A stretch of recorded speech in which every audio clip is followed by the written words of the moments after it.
Hello बच्चों, स्वागत है आपका एक बार फिर से अपने YouTube channel O2 and digital education पर। मैं संदीप नागर और मैं लेकर के आया हूं आज आपके लिए क्लास 12 का चैप्टर नंबर 3 है हमारा करंट इलेक्ट्रिसिटी यानी कि विद्युत धारा। विद्युत धारा चैप्टर आज हम शुरू करने वाले हैं, ठीक है। और विद्युत धारा में हमारा जो आज का टॉपिक रहेगा वो है बच्चों ओम का नियम। एक तो आज हम यहाँ जनरल चीजें सीखेंगे चैप्टर 3 की ओम के नियम के बाद इसके जो छोटे छोटे कंसेप्ट है आज हम उनको समझने की यहाँ कोशिश करेंगे, ठीक है। तो करते हैं शुरू।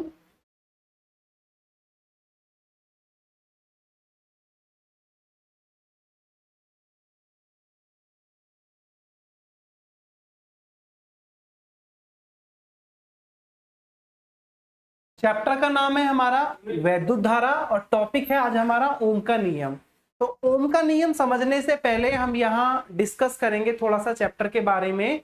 तो प्यारे बच्चों, आप सभी ने कक्षा 10 में आप ये पढ़ करके आए हैं, क्योंकि कक्षा 10 में हम ओम का नियम, वैद्युत धारा, इन सब चीजों के बारे में बेसिक नॉलेज हमने वहां पे ली है। वहां पे हम ये चीजें ऑलरेडी डिस्कस कर चुके हैं। तो यहाँ अब आज का जो हम अपना टॉपिक रखेंगे, जैसा कि अगर हम सबसे पहले देखें कि करंट इलेक्ट्रिसिटी यानी कि वैद्युत की, वैद्युत की क्या है। अगर हम यहाँ पे बात करते हैं कि वैद्युत की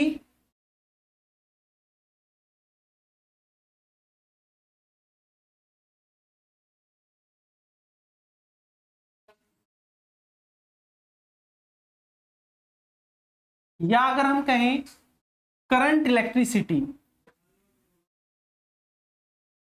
इंग्लिश में इसको बोलते हैं करंट इलेक्ट्रिसिटी।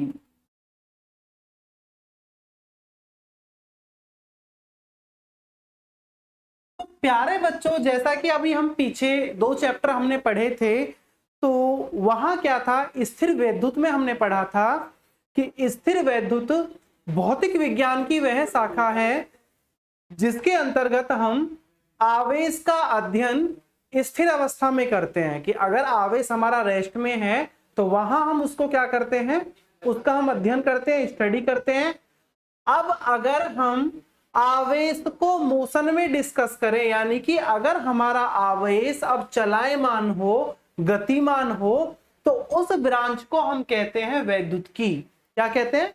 वैद्युत की। वैद्युत की में क्या है कि यहां पर आप आवेश का अध्ययन करेंगे और वो भी गति अवस्था में। यानी कि जब आवेश हमारा गतिमान होता है, चलायमान होता है, तो भौतिक विज्ञान की उस शाखा को नाम दिया गया है वैद्युत की, यानी कि करंट इलेक्ट्रिसिटी। यहां पे वैद्युत की, ठीक है। तो क्या है जी आपका करंट इलेक्ट्रिसिटी, यानी कि ये आपकी फिजिक्स की, भौतिक विज्ञान की वह शाखा है जिसके अंतर्गत हम आवेश का गति की अवस्था में अध्ययन करते हैं। किसमें करते हैं? आवेश का गति की अवस्था में अध्ययन करते हैं। तो अब यहाँ पे नेक्स्ट टॉपिक आता है हमारा वैद्युत धारा या फिर विद्युत धारा। विद्युत धारा, विद्युत धारा क्या है जी? जैसा कि 10th क्लास में हम पढ़ करके आए हैं, विद्युत धारा को इंग्लिश में हम कहते हैं, क्या कहते हैं विद्युत धारा को? Electric current. क्या कहते हैं जी? Electric current. अब इलेक्ट्रिक करंट क्या है जी? किसी भी चालक में, चालक बोले तो जैसे आपका कोई वायर है, ठीक है, कोई तार वगैरह अगर आप लेते हैं तो किसी तार बोल लीजिए या फिर आप कोई चालक बोल लीजिए।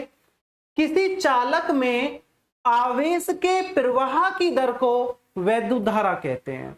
जनरली क्या होता है कि अगर हमारे पास कोई चालक तार है, ये मान लीजिए कि ये कोई चालक तार है।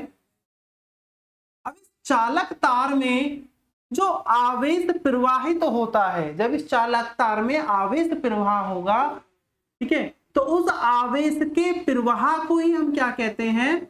वैद्युत धारा कहते हैं। अब इसमें जनरली वैसे होता क्या है, चालक तार में इन आवेशों में आपका दोनों प्रकार के भी हो सकते हैं। आपका ऋणावेश भी हो सकता है और धनावेश भी हो सकता है। तो जनरली इसकी एक डेफिनेशन बनी है कि किसी परिपथ में या किसी चालक में आवेश के प्रवाह की दर को विद्युत धारा कहते हैं। इस विद्युत धारा को I से प्रदर्शित करते हैं और I बराबर होता है हमारा Q/T। यहाँ पे Q है आपका आवेश और T है आपका वो समय, यानी कि किसी चालक में जो एकांक समय में आपका जो आवेश प्रवाहित होगा उसको हम कहते हैं वैद्युत धारा या फिर विद्युत धारा। अब अगर हम इसके मात्रक की बात करते हैं तो मात्रक क्या होगा भाई, क्यों, ये है आपका आवेश और आवेश का मात्रक होता है कूलाम। क्या है जी, कूलाम।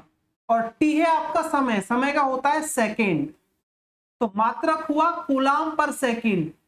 अब हम यही सोचेंगे बच्चों कि भाई विद्युत धारा का क्या हो गया, मात्रक कूलाम पर सेकंड। लेकिन मेरे प्यारे बच्चों, विद्युत धारा हमारा एक स्वतंत्र भौतिक राशि है, ठीक है। और ये स्वतंत्र भौतिक राशि होने की वजह से ये हमारी एक फंडामेंटल फिजिकल क्वांटिटी है और इसकी यूनिट हम रखते हैं क्या, इस कूलाम पर सेकंड को ही कहा जाता है एम्पियर। क्या कहते हैं जी, एम्पियर। और इस एम्पियर को प्रदर्शित करते हैं ए से। तो विद्युत धारा का मात्रक क्या हो गया, एम्पियर हो गया। ये एम्पियर क्यों, क्योंकि इस विद्युत धारा पे जो टेक्निकली जो वर्क किया था वो सर जॉर्ज साइमन ओम ने इस पे प्रॉपर वर्क किया, तो उन्हीं को ऑनर देने के लिए, उन्हीं के सम्मान में इस भौतिक राशि का जो मात्रक है उसका नाम एम्पियर रख दिया गया, ठीक है। तो विद्युत धारा का मात्रक क्या हो गया, एम्पियर। ए से इसको प्रदर्शित करते हैं क्योंकि ये हमारी मूल राशि है और ये हमारा मूल मात्रक हो गया फिर एम्पियर, ठीक है। अब यहाँ पे क्वेश्चन आता है कि जैसे मैंने बताया आपको कि भाई आपके पास अगर कोई चालक तार है तो आवेश में तो दो चीज है, आपका धनावेश भी है। क्या है, धनावेश, पॉजिटिव चार्ज, यानी कि जैसे आपका प्रोटॉन, ठीक है। दूसरा आपका ऋणावेश है। अब ऋणावेश में क्या है, ऋणावेश जैसे कि आपका इलेक्ट्रॉन। यहां बच्चों आपके माइंड में क्वेश्चन जरूर आया होगा कि क्या इन दोनों की जो डायरेक्शन है क्या वो सेम ही होगी, प्रोटॉन और इलेक्ट्रॉन की। तो नहीं जी, अगर आप ये देखें कि आपके पास अगर कोई चालक तार है और जब आप उसे किसी बाह्य मतलब किसी सेल या बैटरी के साथ जब कनेक्ट करते हैं तो जो इलेक्ट्रॉन है वो तो अलग डायरेक्शन में मूव करता है, प्रोटॉन इलेक्ट्रॉन के अपोजिट में। तो जनरली हम ये कह सकते हैं कि भाई विद्युत धारा का जो फ्लो होता है वो पॉजिटिव टर्मिनल से नेगेटिव की तरफ होता है। किसका, विद्युत धारा का। किसका जी, विद्युत धारा का। अब विद्युत धारा क्या है, आवेश का प्रवाह है। आवेश में आ गया धन आवेश और ऋण आवेश। तो ये जो धन आवेश है इसका प्रवाह तो होता है बच्चों धनात्मक टर्मिनल से ऋणात्मक की तरफ, यानी कि पॉजिटिव से नेगेटिव की तरफ। लेकिन ये हमारा जो इलेक्ट्रॉन है, इलेक्ट्रॉन आपका फ्लो करता है ऋणात्मक से धनात्मक की तरफ, यानी इलेक्ट्रॉन आपका हमेशा कम विभवांतर से, यानी कि आपका जो कम पोटेंशियल है उससे हायर की तरफ मूव करता है, उच्च विभव की ओर। यानी निम्न विभव से उच्च विभव की ओर आपका इलेक्ट्रॉन मूव करता है, जबकि प्रोटॉन आपका उच्च से निम्न की ओर, और यह आपका निम्न से उच्च की ओर। समझ गए आप। तो ये हमारा विद्युत धारा है। विद्युत धारा के बाद अगर हम देखें, एक इसमें जो नेक्स्ट आता है कि भाई विद्युत धारा का हमें मात्रक पता चल गया एम्पियर। अब अगर इसी के बिहाफ पर हम इस एम्पियर को ही परिभाषित करने लगे इस फॉर्मूले के आधार पर कि भाई एम्पियर क्या होगा, तो आप इसे कैसे कर सकते हैं कि भाई अगर हम यहां देखें कि यदि Q बराबर क्या हो, 1 कूलाम हो। Q बराबर क्या है जी, 1 कूलाम।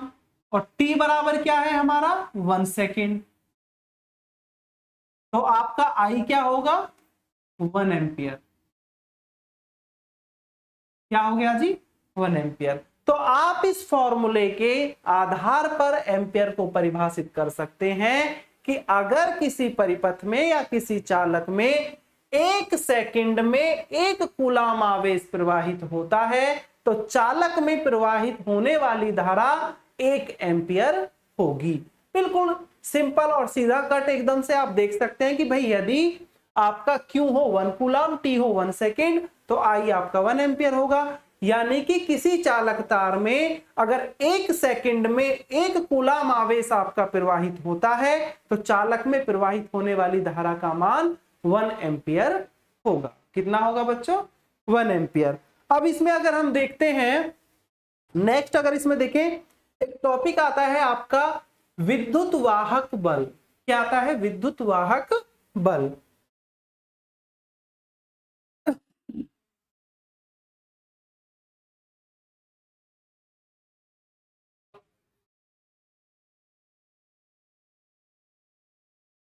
विद्युत वाहक बल, इसको क्या कहते हैं इंग्लिश में? इसको कहते हैं इलेक्ट्रोमोटिव फोर्स। इलेक्ट्रोमोटिव फोर्स, ये क्या है जी? विद्युत वाहक बल। भाई विद्युत वाहक बल की अगर हम बात करते हैं, हमें यह पता है कि चालक तार में विद्युत धारा प्रवाहित होती है। अगर हम एक छोटा सा सर्किट, अगर हम ये देखें कि एक सर्किट हम यहाँ तैयार करें, ठीक है, यहां अगर हम एक सेल या फिर कोई बैटरी अगर हम यहाँ पे कनेक्ट करते हैं, ये हमारा क्या है? प्लग की हो गया, ठीक है। इसमें विद्युत धारा जो प्रवाहित होती है वो प्लस से माइनस की ओर, ठीक है। अगर यहाँ पे कोई एक्सटर्नल रेजिस्टेंस है, कुछ भी आप देखें, तो आप अगर यहां ये चीज देखते हैं कि भाई ये हमारा सेल है या हमारा बैटरी, भाई हम इस सर्किट में इस विद्युत धारा के मान को लगातार प्रवाहित करने के लिए हमें या तो किसी सेल की जरूरत पड़ती है या फिर किसी बैटरी की जरूरत पड़ती है। तब इस बैटरी में अगर आप देखो तो बैटरी में जो विद्युत धारा होगा आपका नेगेटिव टर्मिनल से पॉजिटिव की तरफ मूव करेगा। अगर सिर्फ और सिर्फ बैटरी के अंदर की बात करें तो अगर आप एकांक आवेश को इस सेल के साथ साथ पूरे परिपथ में आपको प्रवाहित कराना पड़ेगा। भाई आप एकांक आवेश अगर आप लेते हैं और उस एकांक आवेश को इस सेल या बैटरी के साथ साथ पूरे परिपथ में प्रवाहित करने में कोई तो वर्क डन आपको करना पड़ेगा, भाई कोई तो कार्य करना पड़ेगा। तो वो कार्य ही आपका क्या होता है? विद्युत वाहक बल होता है। हम इसे परिभाषित कर सकते हैं कि सेल सहित या बैटरी सहित किसी परिपथ में एकांक आवेश को प्रवाहित करने के लिए किया गया कार्य ही विद्युत वाहक बल कहलाता है। इस विद्युत वाहक बल को प्रदर्शित किया जाता है कैपिटल ई से, या फिर हम इसे इस टाइप से भी बना देते हैं। और ये बराबर किसके होता है? सेल सहित पूरे परिपथ में एकांक आवेश को प्रवाहित करने में कृत कार्य, यानी कि W/Q0, ठीक है। ये Q0 आपका एकांक आवेश जो कि हम बोल करके चल रहे हैं, तो E बराबर हो गया W/Q0। अब अगर हम इसके यूनिट की बात करते हैं तो जूल पर कूलाम यानी कि वोल्ट। तो आप यहाँ पे एक चीज देख रहे होंगे कि जनरली जो विद्युत वाहक बल होता है वो विभवांतर के ही एनालॉगस होता है, विभवांतर के ही समान होता है। बस अंतर क्या है कि जब किसी परिपथ से आपका कोई धारा प्रवाहित नहीं होती है, स्विच ऑफ होता है, तो उस परिस्थिति में जो विभवांतर का मान है वो अधिकतम होता है और इस विभवांतर के अधिकतम मान को ही विद्युत वाहक बल कहा जाता है। तो प्यारे बच्चों यही क्या है? आपका विद्युत वाहक बल। आप इसे टेस्ट चार्ज Q0 भी मान सकते हो या फिर आप इसे सिंपली Q भी लिख सकते हैं, क्योंकि हमें तो एकांक आवेश लेना है। Q की वैल्यू आप अगर क्या लेते हैं? 1 लेते हैं, तो इस एकांक आवेश को सेल के साथ साथ या बैटरी के साथ साथ पूरे परिपथ में प्रवाहित करने में जो वर्क डन किया जा रहा है वही आपका क्या है? विद्युत वाहक बल है। क्या है प्यारे बच्चों?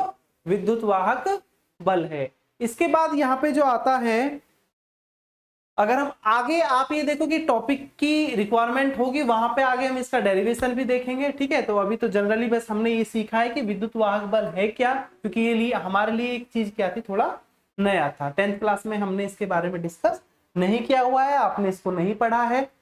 तो अब नेक्स्ट आता है यहाँ पे हमारा ओम का नियम। अच्छा, ओम के नियम से पहले अब आपको थोड़ा लग रहा होगा कि अगर परिपथ में धारा की प्रवाह को लगातार बनाए रखना है तो सेल की जरूरत क्यों पड़ती है, इसे मैं थोड़ा सा डिस्कस करके बताऊं। क्योंकि प्यारे बच्चों, 10th क्लास में आपने पढ़ा होगा, अगर हम ये देखें कि कोई धातु का तार है तो इस धातु के तार में बहुत सारे नंबर ऑफ फ्री इलेक्ट्रॉन्स होते हैं आपके, जो कि रैंडमली ओरिएंटेड होते हैं। क्या होते हैं? रैंडमली ओरिएंटेड, यानी कि वो अनियमित गति करते रहते हैं लगातार। कोई आपका फ्री इलेक्ट्रॉन किधर मूव कर रहा है, कोई किधर मूव कर रहा है, ठीक है। इनकी जो दिशा होती है वो लगातार क्या होती है, अपोजिट ही रहती है कोई किसी की। तो यहां पे अगर हम नेट मूवमेंट जब निकालते हैं इसका तो वो आता है 0, यानी इस चालक तार में कोई धारा प्रवाहित नहीं होती। हाँ, ये मोशन में होते हैं, लगातार प्रवाहित होते हैं, लेकिन इनकी दिशा अनियमित होने की वजह से यहां पर मूवमेंट क्या हो जाता है, 0। जैसे ही आप इस सेल को इस चालक तार को आप किसी सेल के साथ कनेक्ट करते हैं, आपने अगर इसे क्या कर दिया, एक सेल के साथ आपने इसे कनेक्ट कर दिया, तो क्या होता है, सेल के साथ कनेक्ट होने पर यहां पे ये जो जितने भी इलेक्ट्रॉन हैं सबकी डायरेक्शन क्या हो जाती है, एक ही तरफ हो जाती है, ठीक है। और वो इलेक्ट्रॉन फ्लो करने लगते हैं इस नेगेटिव टर्मिनल से पॉजिटिव की तरफ, और आपकी विद्युत धारा प्रवाहित होने लगती है पॉजिटिव से नेगेटिव की तरफ, यानी कि धन विभव से ऋण विभव की तरफ, और इलेक्ट्रॉन आने लगते हैं ऋण से धन की ओर। तो इसीलिए हमें सेल या बैटरी की जरूरत पड़ती है किसी परिपथ में लगातार नियमित रूप से विद्युत धारा के प्रवाह के लिए, ठीक है।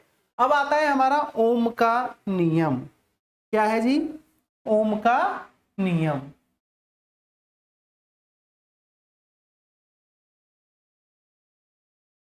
ओम का नियम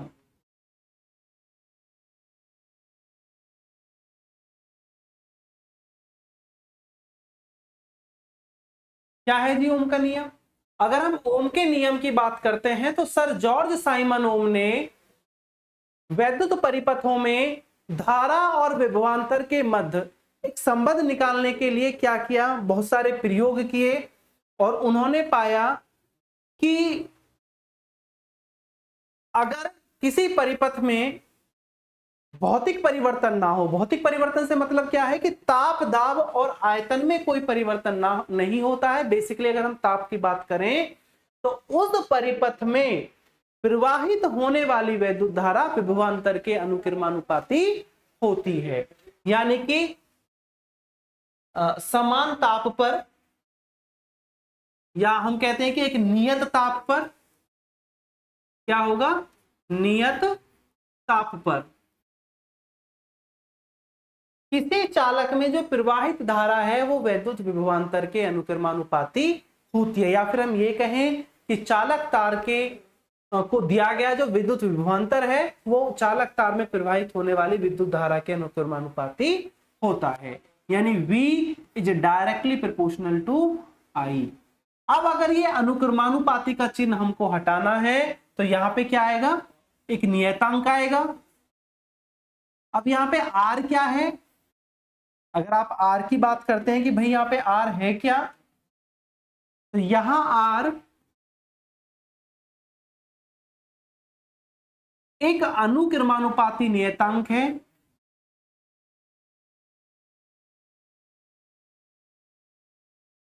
एक अनुक्रमानुपाती नियतांक है,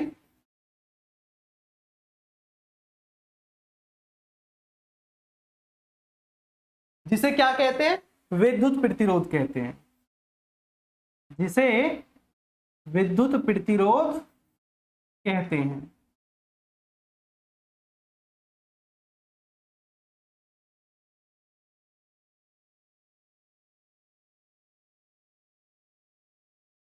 अब अगर आप इसे थोड़ा देखें तो आप इसे ऐसे भी लिख सकते हैं, R is equal to V upon I।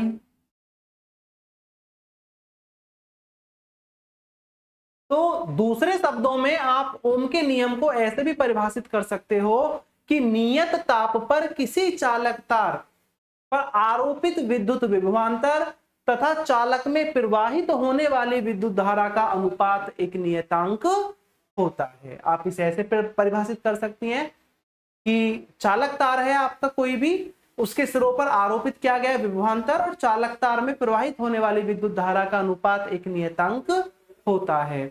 इस नियतांक को हम क्या कहते हैं? ओम का नियम कहते हैं। अब इसमें होता क्या है, कक्षा 10th में यानी क्लास 10th में आपने पढ़ा भी होगा कि अगर ओम के नियम के सत्यापन की बात आती है तो हम कैसे सत्यापित करें? तो सत्यापित करने के लिए हम एक ग्राफ प्लॉट करते हैं V और I में। इसमें प्लॉट करते हैं V और I में। अब इसमें हम ये देखते हैं कि भाई अगर V और I में प्लॉट किया गया ये ग्राफ एक स्ट्रेट लाइन आता है, कक्षा 10 में आपने पढ़ा होगा, इसका छोटा एक प्रैक्टिकल भी है कि अगर ये एक स्ट्रेट लाइन आता है, एक बिल्कुल सीधी रेखा आती है, तो आपका हम ये कहेंगे कि हाँ ओम का नियम सत्यापित हो गया है। क्यों? क्योंकि ओम के नियम में आप अगर विद्युत विभव की वैल्यू जैसे जैसे आप इंक्रीज करेंगे उसी रेशो में आपका विद्युत धारा भी बढ़ता जाता है, यानी कि आपके इलेक्ट्रिक करंट की वैल्यू बढ़ती चली जाएगी। इसीलिए ओम के नियम में बताया गया है कि इन दोनों का अनुपात क्या होता है? एक नियतांक होता है, और इस नियतांक को हम कहते हैं विद्युत प्रतिरोध। अब अगर इस विद्युत प्रतिरोध की ही बात की जाए कि विद्युत प्रतिरोध क्या है? विद्युत प्रतिरोध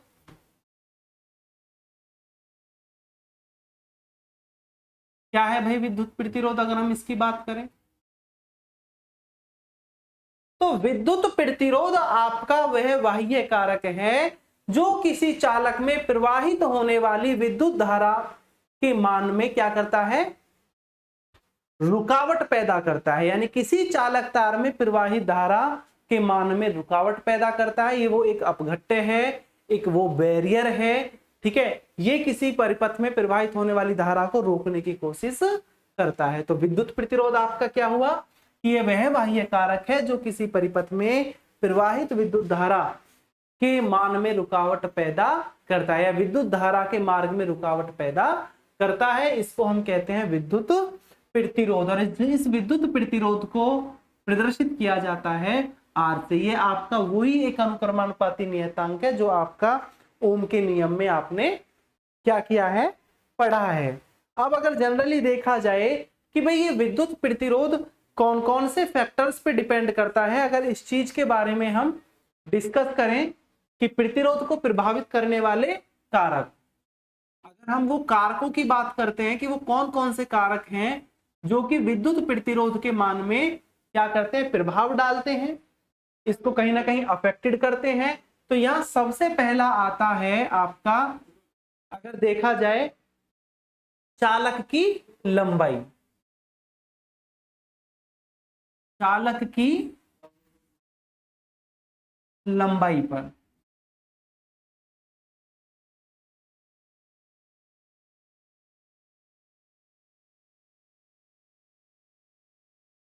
चालक की लंबाई पर क्या कि आपका किसी चालक तार का जो विद्युत प्रतिरोध है, एक तो वो उसकी लंबाई के अनुक्रमानुपाती होता है। किसके अनुक्रमानुपाती होता है जी? लंबाई के।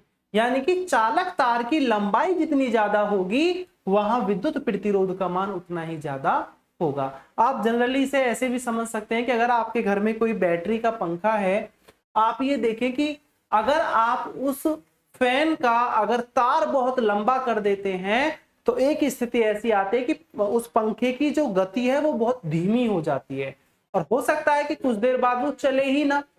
क्यों? क्योंकि लंबाई बढ़ गई वहां पे।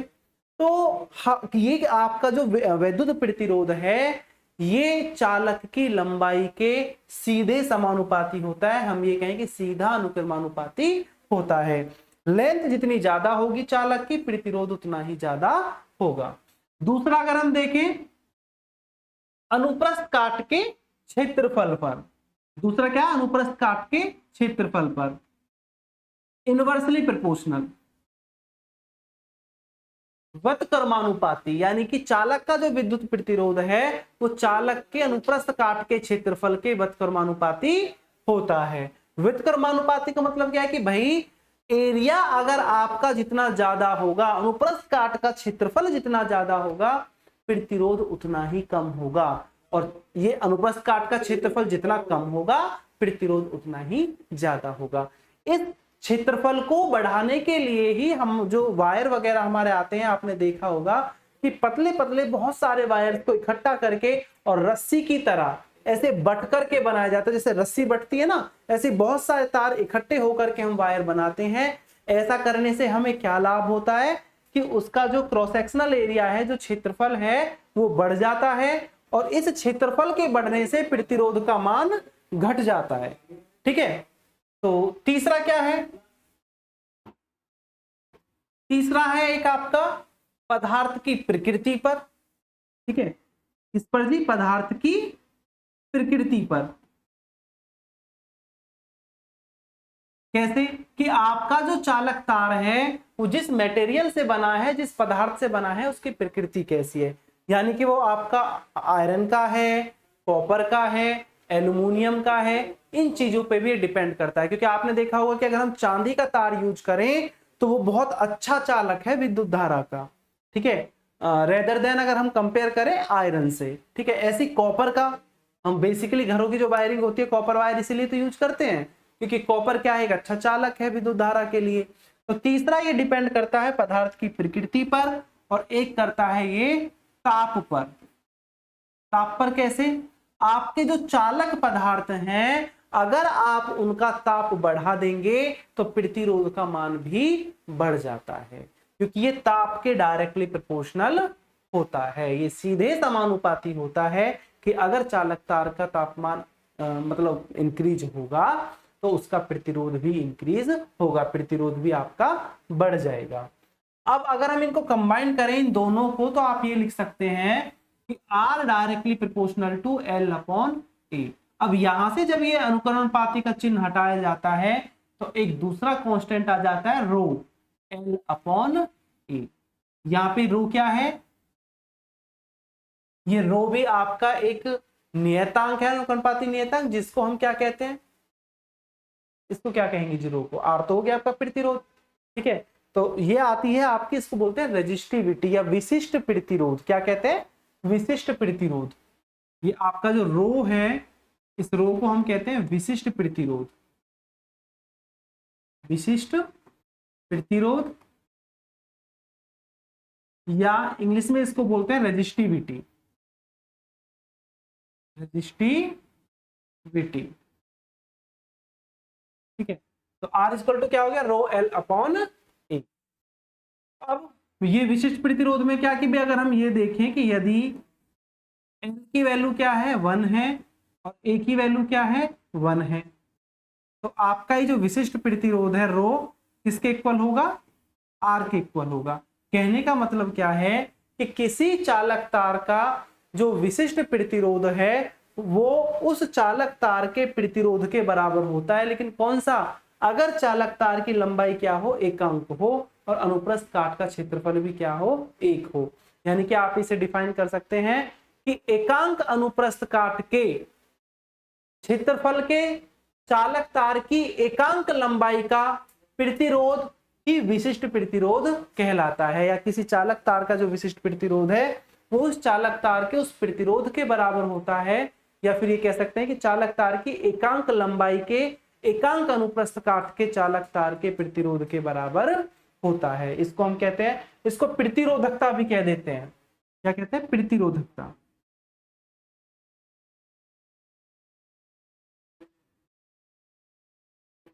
प्रतिरोधकता। तो यहां से अगर आप आर की वैल्यू, ये रो की वैल्यू निकालें, अगर देखें तो रो क्या होगा? रो इक्वल टू आपका हो जाएगा आर ए अपॉन एल। और अगर आप इसके मात्रक की बात करते हैं तो आर का तो क्या आ गया? ओम। एरिया का क्या हो गया? Metre square. और लेंथ का क्या हो गया? मीटर। तो मीटर की एक पावर से एक पावर कट गई, तो क्या बचा? ओम मीटर। यानी कि इस रेजिस्टिविटी की, इस विशिष्ट प्रतिरोध का जो मात्रक होता है वो ओम मीटर होता है। क्या होता है जी? ओम मीटर। समझ गए बच्चों? क्या होता है इसका मात्रक? ओम मीटर। अब अगर इसमें आगे देखें कि भाई विशिष्ट प्रतिरोध के बारे में हमने थोड़ा डिस्कस कर लिया है, ठीक है, कि रेजिस्टिविटी क्या होती है उसको हमने परिभाषा उसकी देख ली है। अब इसमें आता है आपका एक जैसे आपकी रेजिस्टिविटी होती है ऐसी आपका एक होता है कंडक्टेंस, चालकता, ठीक है। कंडक्टेंस क्या होता है, आपकी जो रेजिस्टिविटी निकल के, जो रेजिस्टेंस आपका निकल के आया है प्रतिरोध, इस प्रतिरोध के व्युत्क्रम को हम कंडक्टेंस कहते हैं, ठीक है। क्या कहते हैं जी, कंडक्टेंस। रेजिस्टेंस के रेसिप्रोकल को, रेजिस्टेंस के व्युत्क्रम को। तो आपके प्रतिरोध का व्युत्क्रम क्या कहलाता है, आपका चालकता। काम क्या है कि प्रतिरोध तो कोशिश कर रहा है कि चालक में क्या ना हो, धारा का फ्लो ना हो, कम से कम फ्लो हो, और चालकता क्या चाहती है कि ज्यादा से ज्यादा धारा आपकी प्रवाहित हो, ठीक है। तो इसलिए उसे क्या कहते हैं, कंडक्टेंस। तो अगर आ जाए कि भाई कंडक्टेंस क्या होता है, तो आप बता सकते हैं कि कंडक्टेंस रेजिस्टेंस का व्युत्क्रम होता है, प्रतिरोध का व्युत्क्रम होता है। ऐसी आपकी कंडक्टिविटी होती है, ये रेजिस्टिविटी का व्युत्क्रम होता है। किसका जी, रेजिस्टिविटी का, ठीक है। अब इसमें एक आता है आपका एक छोटा सा टॉपिक और है, धारा घनत्व। क्या है जी, धारा घनत्व। धारा घनत्व, धारा घनत्व क्या है जी, किसी चालक तार के एकांक क्षेत्रफल में प्रवाहित होने वाली विद्युत धारा को उस चालक का धारा घनत्व कहते हैं। यानी आपके पास क्या है, कोई चालक तार है, तो उस चालक तार के एकांक क्षेत्रफल से जो विद्युत धारा प्रवाहित होगी, तो उस विद्युत धारा को हम कहते हैं धारा घनत्व। और इस धारा घनत्व को प्रदर्शित किया जाता है J से, और J इज इक्वल टू होता है आपका I/A। क्या होता है जी, I/A। यानी एकांक क्षेत्रफल में प्रवाहित विद्युत धारा के मान को धारा घनत्व कहते हैं। अब अगर आप इसकी मात्रक की बात करते हो, तो I का तो हो गया आपका एम्पियर, और एरिया का हो गया पर मीटर स्क्वायर। तो एम्पियर पर मीटर स्क्वायर, ये आ गया इसका मात्रक। क्या आ गया जी, इसका मात्रक, ठीक है। तो अगर इसकी विमा की बात देखो, तो विमा क्या हो जाएगा, L की पावर -2 और A।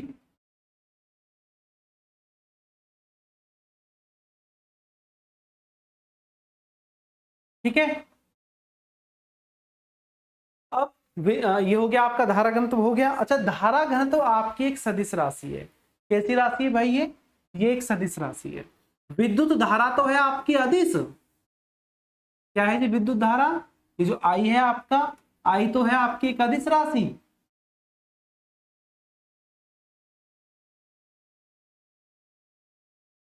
जबकि धारा घनत्व क्या है आपका, एक सदिश राशि है, ठीक है। तो धारा घनत्व कैसी राशि हो गई आपकी, सदिश राशि हो गई। अच्छा, इसमें बेसिकली आप इसे ऐसे भी लिख सकते हो कि भाई I = Q/T होता है, तो J = आप ये भी लिख सकते हो, I की जगह Q/T/A, तो ये आप Q/AT, ऐसे भी आप इसको लिख सकते हो धारा घनत्व को, ठीक है। अब धारा घनत्व के बाद अगर आप इसमें देखो कि ये बेसिकली आपका, अगर आपका जो चालक तार का जो एरिया है, जो अनुप्रस्थ काट है, वो क्या है, लंबवत है उसमें प्रवाहित होने वाली धारा के, ठीक है। और अगर वो एक थीटा एंगल पर है, तो फिर ये हो जाता है JA cos थीटा। फिर एक ही जगह हम इसका एरिया का एक कंपोनेंट लेते हैं, A cos थीटा। क्या लेते हैं जी, A cos थीटा। तो प्यारे बच्चों, आज की वीडियो में सिर्फ इतना ही। आगे हम डिस्कस करेंगे, हम ओम के नियम की उपपत्ति की बात करेंगे। तो नेक्स्ट वीडियो में ओम के नियम की उपपत्ति की बात करेंगे। उम्मीद करता हूं आपको ये समझ में आया होगा। अगर आपका कोई डाउट है तो आप डिस्क्रिप्शन में हमारी लिंक दी हुई है, उसके माध्यम से आप व्हाट्सएप ग्रुप से जुड़ करके अपने डाउट क्लियर करा सकते हैं। मिलते हैं बच्चों नेक्स्ट वीडियो में। धन्यवाद।